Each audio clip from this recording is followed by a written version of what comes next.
Henry Cavill's rise to fame didn't start with his iconic roles as Superman or Geralt of Rivia. It actually began over a decade earlier in a historical drama that many fans might not even realize. But here's where it gets controversial. Before he donned the cape or wielded a silver sword, Cavill made a significant mark playing Charles Brandon in Showtime's acclaimed series The Tudors, which aired from 2007 to 2010. This role, often overshadowed by his later blockbuster characters, was pivotal in shaping his career and showcased his talent in a richly dramatic setting. Most people recognize Henry Cavill as the Man of Steel from Zack Snyder's DC films, or as the brooding monster hunter Geralt in Netflix's adaptation of The Witcher. Some might even remember him as the mustachioed antagonist in Mission Impossible Fallout. But unless you're a fan of historical dramas, you might not know that Cavill portrayed Charles Brandon, the first Duke of Suffolk, and a key figure in the Tudor court. This role placed him right in the thick of one of England's most turbulent royal eras. For those unfamiliar, The Tudors dramatizes the tumultuous reign of King Henry VIII, played by Jonathan Rhys-Meyers, who is one of history's most infamous monarchs. Personally, I find Henry VIII a deeply flawed character, pampered, overweight, and notoriously vengeful. He wasn't even meant to be king. His older brother Arthur Tudor's untimely death thrust Henry into the throne, along with the responsibility of marrying Arthur's widow, Catherine of Aragon, from Spain. Despite my personal disdain for Henry, I have a fascination with his 6 wives, each with their own tragic and dramatic stories. Henry's 6 wives are famously remembered by the rhyme: divorced, beheaded, died, divorced, beheaded, survived. While this catchy phrase simplifies and somewhat trivializes the complex and often brutal fates of these women, Catherine of Aragon, Anne Boleyn, Jane Seymour, Anne of Cleves, Catherine Howard, and Catherine Parr, it does help keep their stories straight. On The Tudors, these women were portrayed by a talented cast, including Maria Doyle Kennedy, Natalie Dormer, Anita Breham, Annabelle Wallis, Joss Stone, Tamsin Merchant, and Joely Richardson. So, where does Charles Brandon fit into this royal drama? He was Henry VIII's closest confidant and best friend, a relationship that was tested when Charles secretly married Henry's sister. This is where the story gets even more intriguing. In The Tudors, Henry Cavill's Charles Brandon is a central figure throughout the 4 seasons.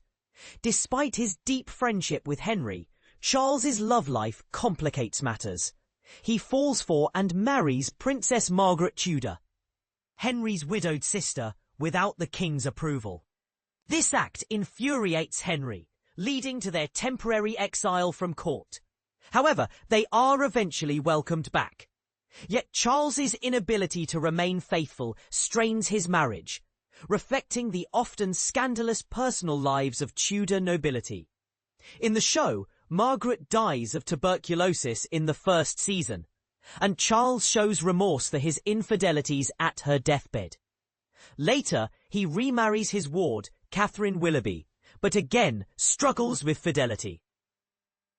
His death in the final season is mourned by both his wife and his French mistress, highlighting the complicated relationships he maintained. But here's the historical twist that many miss. Charles Brandon did not marry Margaret Tudor. The series merges Henry's 2 sisters into one character for dramatic effect. In reality, Charles married Mary Tudor, Henry's other sister. This is just one of many historical liberties The Tudors takes, blending fact and fiction to create compelling television. This raises an interesting question. How much creative license is acceptable when retelling history? Does it enhance the story or mislead viewers? After The Tudors wrapped up in 2010, Henry Cavill's career shifted primarily to film, with a notable absence from television for nearly 10 years. He appeared in movies like the fantasy epic Immortals, 2011, and the action thriller The Cold Light of Day, 2012. His major breakthrough came in 2013 when he was cast as Superman in Zack Snyder's Man of Steel, launching him into global stardom. He reprised this role in Batman vs Superman, Dawn of Justice, Justice League, and the much-anticipated Zack Snyder's Justice League. Although he was replaced by David Corenswet in the upcoming James Gunn reboot of Superman, Cavill graciously offered advice to his successor, showing his professionalism and goodwill. Beyond Superman, Cavill has taken on diverse roles, including the villainous character in Mission Impossible Fallout, the suave spy in The Man from U.N.C.L.E., and parts in Argylle and the Ministry of Ungentlemanly Warfare. He also embraced a beloved British literary icon by playing Sherlock Holmes in Netflix's Enola Holmes films, where the spotlight is shared with the young heroine Enola, played by Millie Bobby Brown. Cavill's portrayal of Holmes was well received, and he returned for the sequel, suggesting this role might continue to be a significant part of his career. For those curious to revisit Henry Cavill's early work as Charles Brandon, The Tudors is currently available for streaming on Paramount Plus with Showtime. It's a fascinating look at a different side of Cavill's acting range, and a deep dive into one of England's most dramatic historical periods. So what do you think? Does blending historical fact with fiction in shows like The Tudors help bring history to life, or does it risk distorting the truth? And how do you feel about Henry Cavill's journey from historical drama to superhero and beyond? Share your thoughts and let's get the conversation started.